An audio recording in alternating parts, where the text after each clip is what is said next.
అమ్మ ఒకటి పవన్ కళ్యాణ్ గారి ఎజెండా ముఖ్యమంత్రి ప్రధానమంత్రి అనేది కాదు, ప్రజలు బాగుండాలి, ప్రజలకు ఎప్పుడూ కూడా క్షేమంగా ఉండాలనేదే పవన్ కళ్యాణ్ గారి ఏకైక లక్ష్యం. పవన్ కళ్యాణ్ గారు ఎట్టి పరిస్థితుల్లో విలీనం అనే మాట రాదమ్మా. ఆయనకి మతం అవుతుందండి. మతం ఎందుకు అవుతుందంటే 5 సంవత్సరాల పరిపాలన మళ్ళీ రానని అర్థమైపోయిందండి. ఏ రాష్ట్రంలో లేనటువంటి అరాచకం ఈ ఆంధ్రప్రదేశ్లో జరిగింది.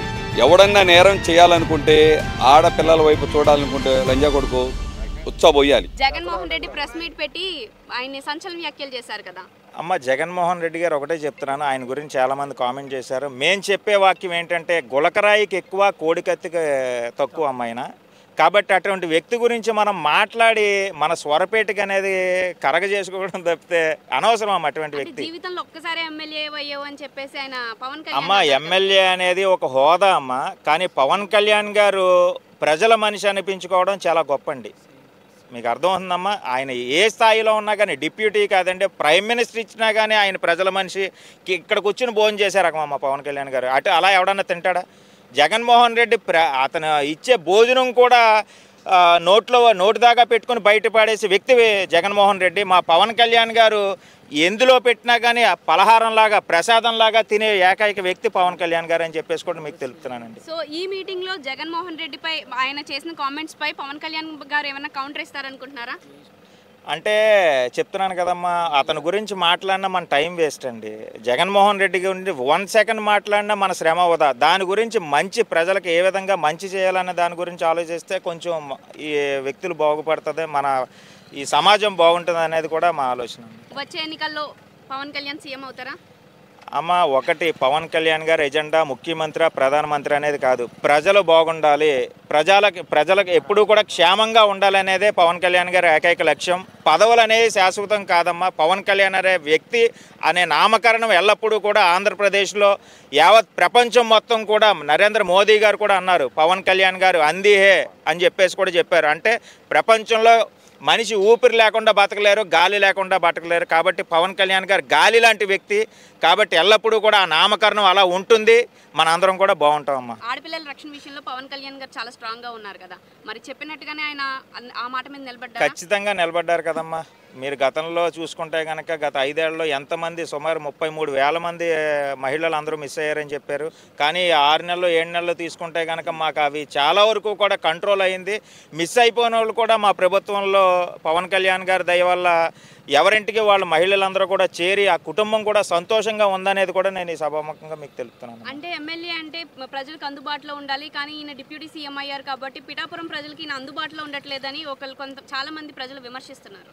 అమ్మ ఢిల్లీకి రాజైన తల్లికి బిడ్డనమ్మా. కాబట్టి పవన్ కళ్యాణ్ గారు విజయవాడలో ఉన్నా, అమరావతిలో ఉన్నా, హైదరాబాద్లో ఉన్నా, ఎక్కడున్నా కానీ అతను మనసు ఎల్లప్పుడూ కూడా ఇక్కడే ఉంటుంది. ఇక్కడ ప్రజలు ఓట్లు వేసి గెలిపించారు కాబట్టి కన్నా బిడ్డల కన్నా ఎక్కువగా పవన్ కళ్యాణ్ గారు పిఠాపురం యొక్క ప్రజలను చూసుకుంటున్నారని కూడా నేను తెలుపుతున్నాను. ఇప్పుడు రీసెంట్గా జగన్ గారు పవన్ కళ్యాణ్ గారి మీద కామెంట్ చేశారు కదా, దాని గురించి ఈ సభలో ఏమన్నా ఆయన కౌంటర్ ఇస్తారంటారా? మేము అటువంటి చిల్లర కౌంటర్లని పట్టించుకోమండి. మేము ఏదన్నా అభివృద్ధి కోసం, ప్రజల కోసం, ప్రజల సంక్షేమం కోసం వెళ్తున్న పార్టీ మా అధినాయకుడు పవన్ కళ్యాణ్ గారు. మేము ప్రజల గురించి ఏదైనా మాట్లాడితే దాని గురించి మాట్లాడతాం. అంటే ఆయన కార్పొరేటర్కి ఎక్కువ, ఎమ్మెల్యేకి తక్కువ, జీవితంలో ఒకసారి ఎమ్మెల్యే అయ్యావని చెప్పేసి 151 స్థానాల నుంచి 11 స్థానాలు తెచ్చిన ఘనత మా పవన్ కళ్యాణ్ గారిది. ఏ స్థాయి ఆయనకి లోపల బాగా తెలుసు.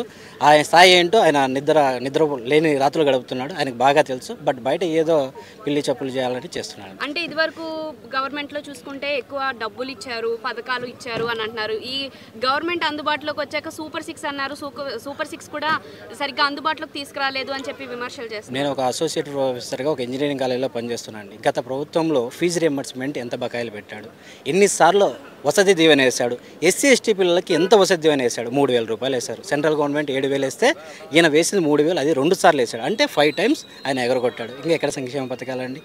వేసిన అమ్మఒడి కానీ ఏదైనా అది కూడా 4 సార్లు వేసాడు, దాంట్లో 2,000 కోత పెట్టాడు. పూర్తి స్థాయిలో ఏది చేయలేదు. మేము స్టెప్ బై స్టెప్ వచ్చిన మొదటి నెలలోనే 7,000 పింఛన్ చేసి వేసాం. At the same time gas దీపం కింద ఇచ్చాం. తర్వాత డిఎస్సి అమలు చేస్తున్న, త్వరలో నోటిఫికేషన్ వస్తుంది. అంటే 3 సూపర్ 6లో 3 అమలు చేసానికి అయిపోయింది. నెక్స్ట్ 3 కూడా అతి త్వరలో అమలు చేస్తామని కూటమి నాయకులు చెప్పడం జరిగింది. అంటే ఆడపిల్లల రక్షణ ఎక్కడ ఆడపిల్లలకి రక్షణ కరువు అయిందంటే అక్కడ పవన్ కళ్యాణ్ వాలిపోతాను అని అన్నారు. చెప్పిన విధంగా ఆయన ఆడపిల్లల విషయంలో రక్షణ తీసుకుంటున్నారా? 100% తీసుకుంటారండి. గత ప్రభుత్వంలో 33,000 కేసులు మిస్సింగ్ కేసులు ఉన్నాయి. గత ప్రభుత్వంతో పోలిస్తే గ్రాఫ్ అనేది డిక్రీజ్గా ఉంది. అట్ దే టైం ఏది ఒకేసారి తగ్గదు కదండి. స్టెప్ బై స్టెప్ 100% జరుగుతుంది. మహిళా సంరక్షణకు కూటమి ప్రభుత్వం ఖచ్చితంగా రుణపడి ఉంటుంది. అలాగే ఇప్పుడు వైఎస్ జగన్ పవన్ కళ్యాణ్ మీద కామెంట్ చేశారు కదా, ఎమ్మెల్యేకి తక్కువ కార్పొరేటర్కి ఎక్కువ, నువ్వు జీవితంలో ఒకసారి ఎమ్మెల్యే అయ్యావని. సో దాని మీద మీ రియాక్షన్ ఏంటండి? అమ్మ, ప్రతిదానికి స్పందించాల్సిన పని లేదు. ఆ స్థాయి ఆయన కాదేమో అనుకుంటున్నాం మేము. ఆయన గుణగణాల్లో ఒకవేళ డబ్బులో కావచ్చు, వేరే విధంగా ఎక్కడైనా గొప్ప కానీ ఆయన నిజాయితీపరుడుగా ఒక ఆత్మాభిమానం కలిగినటువంటి వ్యక్తి అయితే కాదు అనేది మేము చెప్తున్నాం. అట్లాంటి వాళ్ళ మాటలు మేము పట్టించుకోవాల్సిన అవసరం కూడా మాకు లేదు. సో ఈ సభలో పవన్ కళ్యాణ్ గారు వైఎస్ జగన్కి ఏమైనా కౌంటర్ వేస్తారనుకుంటున్నారా? వేయడమ్మా, ఆయన ఏదైనా గొప్పగా మాట్లాడే వ్యక్తి. ప్రతిగా నన్ను ఏదో అన్నారు, నేను మళ్ళీ తిరిగి మాట్లాడాలా అనే స్వభావం అతని దగ్గర లేదు. అది ప్రజలు గమనిస్తూ ఉన్నారు. పోయినసారి ఈ 5 ఏళ్లలో వాళ్ళు చెప్పిన మాటలని ప్రజలు గమనించి వాళ్ళకి ఎక్కడికైతే తీసుకురావాలని అధోపాతాలకు తొక్కేసినారు. తీరా 11 సీట్లకు పరిమితం చేసినారు. ఈ విధంగా ఇప్పటికైనా వాళ్ళ మార్పు రాకుండా ఇదే విధంగా కొనసాగితే మటుకు రాబోయే ఎన్నికలలో అసలు నామరూపాలు ఉంటుందో ఆ లోపలే కూడా వెళ్ళిపోవచ్చు. ఈ విధంగా కన్నా వాకు ఉంటే ఆ 11 సీట్లు కూడా మధ్యలోనే రాలిపోతాయేమో అని మేము అనుకుంటున్నాం. అంటే గత ప్రభుత్వం పథకాలు ఇచ్చారు, డబ్బులు మాకు కనబడ్డాయి. ఈ ప్రభుత్వం అధికారంలోకి వచ్చిన తర్వాత మాకు పథకాలు సూపర్ 6 అన్నారు, కానీ అవి హామీ పథకాలు అన్నవి కూడా అమలు కాలేదని కొంతమంది విమర్శిస్తున్నారు. గత ప్రభుత్వానికి ఈ ప్రభుత్వానికి తేడా ఏమన్నా కనిపించిందా? అప్పుడు అప్పు చేసి పథకాలు నడిపినారమ్మా. ఇప్పుడు ఆ విధంగా కాదు. అప్పు తేకుండా ఒక్కొక్క పథకం ఇప్పటికే 8 నెలలు 9 నెలలు అయ్యింది. ఆల్మోస్ట్ ఆల్ పథకాలన్నీ కూడా ఇంకా 2-3 నెలల్లో పూర్తి సూపర్ 6 పథకాలన్నీ కంప్లీట్ చేస్తారు. కానీ ఇక్కడ అప్పుడు మాదిరి అప్పు చేసి బట్టలు నొక్కి దోపిడీ చేసి ప్రజల సొత్తు పంచలే. ఇప్పుడు ఇక్కడ పవన్ కళ్యాణ్ గారు తను సంపాదించిన దాంతో పంచుతున్నాడు. చంద్రబాబు నాయుడు గారు ఆయన మేధాశక్తితో ఆయన అనుభవంతో ఆయన డబ్బును ఇంప్రూవ్ చేసి దాన్ని రాష్ట్రాభివృద్ధికి చెందుతున్నాడు. రాష్ట్రంలో రాజధాని కావచ్చు, ప్రాజెక్టులు కావచ్చు, రోడ్లు కావచ్చు, ఇతరత్ర అన్ని సౌకర్యాలు, ప్రజలకు మౌలిక వసతులు అన్నీ కూడా ఇప్పటికి 4-5 నెలలు కూడా కాకముందే కొన్ని వేల కిలోమీటర్లు గ్రామ పంచాయతీల్లో రోడ్లు, సిమెంట్ రోడ్లు వేసడం జరిగింది. అలాగే ప్రతి పంచాయతీకి కూడా లక్షల రూపాయలు పంచడం జరిగింది. ముందైతే పంచాయతీలు, గ్రామ పంచాయతీలు, సర్పంచులందరూ నిర్వీర్యంగా ఉన్నారు. వాళ్ళకి ఎలాంటి అధికారము లేదు, ఖర్చు పెట్టేదానికి డబ్బు లేదు పంచాయతీల్లో. ఆ విధంగా నడిచిపోయింది. కొంతమందికి తాత్కాలికంగా అప్పుడు జరిగిండొచ్చునేమో, కానీ ఇప్పుడైతే వాళ్ళ ప్రతిఫలాలు ఏ విధంగా తీసుకుంటున్నామంటే వాళ్ళు ఇప్పుడు రిలైజ్ అయినాడు, ప్రజలంతా రిలైజ్ అయినారు. అరే అప్పుడు ఒక్కసారిగా 250 పెంచి 3,000 చేసింటే ఒకేసారి 1,000 రూపాయలు పెంచి 4,000 రూపాయలు ప్రతి నెల 1వ తేదీనే చేస్తాను. ఉద్యోగస్తులకు జీతాలు ఆ విధంగా వస్తుంటాయి కదా, ఆ విధంగా జరిగిపోతుంది. ఇదైతే ప్రభుత్వము, కూటమి ప్రభుత్వము, కేంద్ర ప్రభుత్వ సహకారంతో ఈ 5 ఏళ్ళు కూడా దిగ్విజయంగా జరుగుతుంది. ఈ 5 ఏళ్ళే కాదు, ఈ ప్రభుత్వం ఇంకో 15 సంవత్సరాలకు ఎలాంటి డోకా ఉండదు. వైసీపీ ప్రభుత్వం అయితే ఇంక వచ్చే అవకాశం అయితే లేదు అని మేము కంఠాపతంగా చెప్తున్నాం. ఇప్పుడు వైఎస్ జగన్ పవన్ కళ్యాణ్ మీద కామెంట్స్ చేశారు కదా, కార్పొరేటర్కి ఎక్కువ, ఎమ్మెల్యేకి తక్కువ, జీవితంలో ఒక్కసారి ఎమ్మెల్యే అయ్యావు నువ్వు అని చెప్పి. ఆయనకి ఏమైనా పని ఉందమ్మా? ఆయనకి ఏమైనా పని ఉందా? ఇంకేమన్నా పని ఏమి లేదు. ఏం చేయాలో తెలియదు, ఎప్పుడు జైలు వేస్తారో తెలియదు.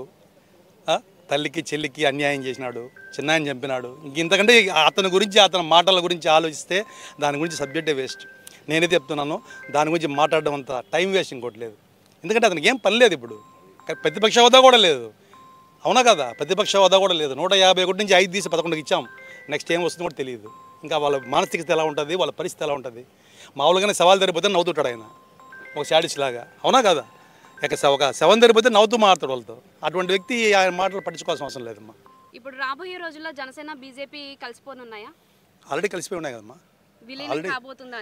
ఉట్టి మాట అమ్మా. పవన్ కళ్యాణ్ గారు ఎట్టి పరిస్థితుల్లో విలీనం అనే మాట రాదమ్మా. పవన్ కళ్యాణ్ గారు ట్రూ లీడర్, గుర్తుపెట్టుకోండి, మళ్ళీ చెప్తాను, ట్రూ లీడర్.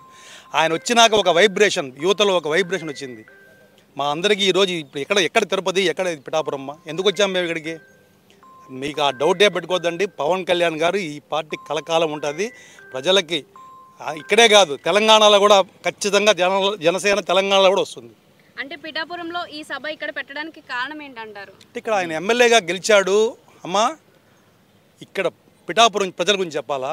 ఎందుకంటే పిఠాపురంలో పవన్ కళ్యాణ్ గారు నిలబడినప్పుడు వైసీపీ ఎదవలు కొంతమంది బాగా డబ్బు బలిసిన ఎదవలు, అక్రమాలు చేసే ఎదవలు వచ్చే 10 మంది దిగారు. ఇక్కడ దిగి ఒక్కొక్కరికి ఏసీలు ఇస్తాము, అది ఇస్తాము, ముక్కు పుడకలు ఇస్తాము, 10,000 ఇస్తాము, 20,000 ఇస్తాము, ఎన్ని చెప్పినా చెప్పుతో కొట్టారు. ఎవరు? పిఠాపురం జనాలు చెప్పుతో కొట్టి పవన్ కళ్యాణ్ గారిని ఆదరించారు. కాబట్టి ఇక్కడ ఈ పండుగ జరగడం 100% న్యాయం. ఆ ప్రజలు కూడా ఆనందపడతారు ఇక్కడ జరుగుతుంది కాబట్టి. పిఠాపురం అనే మా ఊరి పేరు ఈరోజు ప్రపంచం నలుమూల దొరికిందమ్మా. కార్పొరేటర్కి ఎక్కువ, ఎమ్మెల్యేకి తక్కువ, జీవితంలో ఒక్కసారి ఎమ్మెల్యే అయ్యేవని ఆయనకి మతం అవుతుందండి. మతం ఎందుకు అవుతుందంటే 5 సంవత్సరాల పరిపాలన మళ్ళీ రానని అర్థమైపోయిందండి. ఎవరన్నా అయితే ఇంకా 9 నెలలు అయ్యింది, ఇంకా 4 సంవత్సరాల పని 3 నెలలు ఉంది అని ఎవరు లెక్కేసుకుంటాడండి? ఎవడన్నా లెక్కేసుకుంటాడండి? ఇంకా జమిలీ ఎలక్షన్లు వచ్చేస్తాయి, లయ్యి వచ్చేస్తాయి, ఉన్న 10 మంది జారిపోతారేమని 10 మందిని కూడా జాయిన్ చేసుకోవాలండి. కూటమి ప్రభుత్వం కూడా మంచి వాళ్ళని జాయిన్ చేసుకుంటుందండి. నర్రాచూసులు కదండి. ఓ ధర నుంచి తిట్టిన బూత్ తిట్టిన వాళ్ళు, పరమ తిట్టిన వాళ్ళు అందుకనే పోయాడు. మొత్తానికి 11 సీట్లు వచ్చేసి ఆ 11 మంది కూడా పోతారేమో అని జమిలీ ఎలక్షన్లు వచ్చేస్తున్నాయి. మీరు కంగారు అడకండి. మీ 10 మంది అలా 10 మంది ఏం చేస్తారండి? వాళ్ళు కూడా అండి ఇప్పటికే మొత్తం ఒక ఏకపక్షం అయిపోయిందండి ఇది. అంటే ఆయన ప్రభుత్వంలో ఉన్నప్పుడు మేము పథకాలు ఇచ్చాం, ఇప్పుడు సూపర్ 6 పథకాలు అని చెప్పేసి పెట్టారు, కానీ అవి ఇంకా అమలు కాలేదు. ఫ్రీ బస్ అన్నారు, ఫ్రీ బస్ కూడా ఇప్పటికి ఇంకా అమలు కాలేదు అని చెప్పేసి అని అంటున్నారు. ప్రతిపక్షం అన్న తర్వాత ఏదో అంటారండి, అనకపోతే ఎలాగండి? అందుకని 150 ఓట్లోంచి 11 బాగా వచ్చేసాయి వాళ్ళకి. మరి అందుకనే కదండి, వాళ్ళు బాగా పరిపాలన ఉంది కాబట్టి 11 వచ్చేసాయి. ఇంకా కూడా సమర్థిస్తున్నారు. ఆ 11 కూడా లేకుండా పోద్ది, ఇంకా పని చేయదండి అది. అది కేవలం ఆ పార్టీ ఉండదండి వైసీపీ అన్నది. ఉండడానికి ఉన్న 10 మంది కూడా జారిపోతారండి. జారిపోతే ఏమవుతుందండి? కుంభకోణం చేసిన ఎవరినన్నానే ఇటు తప్పు చేసేవరా బాబు అంటే తప్పు చేసేవని సమర్థించలేదు కదండి. ఆడు చేసిన తప్పు పెట్టని సమర్థించడం ఏం చేస్తాడు? పాపం అని పాపనాశనం అయిపోయిందండి ఇది. ఇప్పుడు పవన్ కళ్యాణ్ ఎలా ఉందండి? రామ అని రామకోట అయిపోయిందండి. అలాగా రామరాజ్యంలాగా అయిపోతుందండి ఇది. ఇంకా తిరిగి ఉండదండి ఇంకా ఈ ప్రభుత్వానికి. గత ప్రభుత్వానికి ఈ ప్రభుత్వానికి చూసుకుంటే ఏదైనా అభివృద్ధి అనేది మొదలయ్యిందా? అంటే మీకు తెలుసమ్మా, జగన్మోహన్ రెడ్డి గారి గవర్నమెంట్లో ఖచ్చితంగా ఏం జరిగిందంటే అరాచకమే జరిగింది. ఇప్పుడు ఆయనకు తెలుసో తెలియదో, ప్రజల దౌర్భాగ్యమో ప్రజల అదృష్టమో తెలియదు, ఆయన ఓడిపోయాడు. ఓడిపోయిన తర్వాత ఏంటంటే ఈ గవర్నమెంట్ వచ్చిన తర్వాత, ఎన్డీఏ గవర్నమెంట్ వచ్చిన తర్వాత ఖచ్చితంగా చూస్తున్నారుగా, మీరు గమనిస్తూనే ఉంటారుగా. ఈ దాదాపు 2015 మేలో ఎలక్షన్ జరిగింది, 2024 ఎలక్షన్ జరిగింది, ఇప్పటికి ఫామ్ అయింది. మీరు చూస్తూనే ఉంటారు కదా. ఇప్పుడు ఈ సూపర్ 6 పథకాలు కూడా 1 by 1 ఇంప్లిమెంట్ చేయబోతున్నారు. కాబట్టి బ్రహ్మాండంగా ఉంటుంది, అందులో ఎటువంటి లేదు. చంద్రబాబు నాయుడు సూపర్ 6 పథకాల మీద కూడా వైసీపీ ప్రభుత్వం విమర్శలు చేస్తుంది. అంటే సూపర్ 6 పథకాలు అన్నారు, ఉచిత బస్సు అన్నారు, నీకు 15,000 అన్నారు, ఆడబిడ్డలు ఎవరైతే ఉన్నారో ఆడబిడ్డలకి 1,500 చొప్పున ఇస్తాము అని అన్నారు. ఇప్పుడు పెళ్లి చేసుకొని ఎమ్మటి పెళ్ళవంగానే పిల్లలు పుట్టరు కదమ్మా. పెళ్ళి అవ్వాలి, వాళ్ళు కాపురం చేయాలి, తర్వాత కడుపు రావాలి, తర్వాత పిల్లలు పుట్టాలి. అట్లా ఏంటంటే గవర్నమెంట్ ఫామ్ అయింది, ఒక అరాచకం జరిగింది.